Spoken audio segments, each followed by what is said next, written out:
Kita ke informasi selanjutnya, pemirsa. Tim penyidik Komisi Pemberantasan Korupsi sebelumnya melakukan penggeledahan di kantor Ditjen Cipta Karya Kementerian Pekerjaan Umum dan Perumahan Rakyat (PUPR). Hasil penggeledahan itu, tim penyidik berhasil menyita sejumlah dokumen-dokumen. Dan untuk mengetahui update terkait hal ini, kita bergabung bersama dengan rekan Anggita Wulandewi dan juga juru kamera Ade Suharman. Kita langsung bergabung bersama dengan Anggita. Anggita, apakah Anda memiliki informasi lengkap update terakhir penggeledahan di kantor Ditjen Cipta Karya oleh KPK beberapa waktu lalu? Ya, sehingga saat ini kami masih menunggui konfirmasi update terkait penggeledahan oleh KPK yang dilakukan di kantor Ditjen Cipta Karya kemarin. Dan menurut informasi yang kami dapatkan, penggeledahan oleh penyidik KPK dilakukan Kamis kemarin mulai siang hingga malam, tepatnya di lantai 8 Gedung Ditjen Cipta Karya, Direktorat Air Minum, mulai dari ruangan direktur hingga ruangan para stafnya.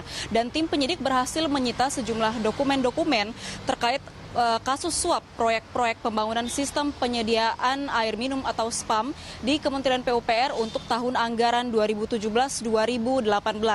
Dan selain menggeledah kantor Ditjen Cipta Karya, KPK turut menggeledah dua lokasi lainnya, yaitu rumah Direktur PT Tashida Sejahtera Perkasa atau PT TSP Irena Irma dan PPK SPAM Toba 1 Doni Sofyan Arifin. Sebelumnya KPK juga sudah melakukan penyitaan uang tunai dan deposito senilai 1,2 miliar rupiah terkait kasus tersebut.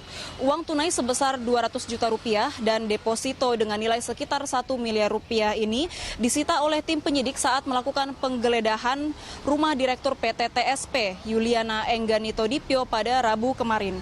Dan tidak hanya rumah Yuliana saja, di hari yang sama tim penyidik juga melakukan penggeledahan rumah milik dua tersangka lainnya, yaitu rumah Direktur Utama PT Wijaya Kusuma Emindo Budi Soeharto dan rumah Kasatker SPAM Darurat Teku Mohnazar. Selain uang tunai beserta deposito yang disita dari rumah Yuliana, dari penggeledahan di ketiga lokasi itu, tim penyidik KPK juga menyita sejumlah dokumen proyek SPAM di sejumlah daerah. Dan untuk sekedar mereview kembali, sejauh ini ada 8 orang yang ditetapkan oleh KPK sebagai tersangka dalam kasus dugaan suap proyek sistem penyediaan air minum ini. Jumlah suap yang diduga diterima oleh para pejabat Kementerian PUPR ini adalah senilai 5,3 miliar rupiah, kemudian 5.000 US dollar dan 22.100 Singapura dollar, di mana uang ini diduga merupakan bagian fee sebesar 10% dari total nilai keseluruhan proyek, yaitu 429 miliar rupiah yang didapatkan oleh kedua perusahaan tersebut.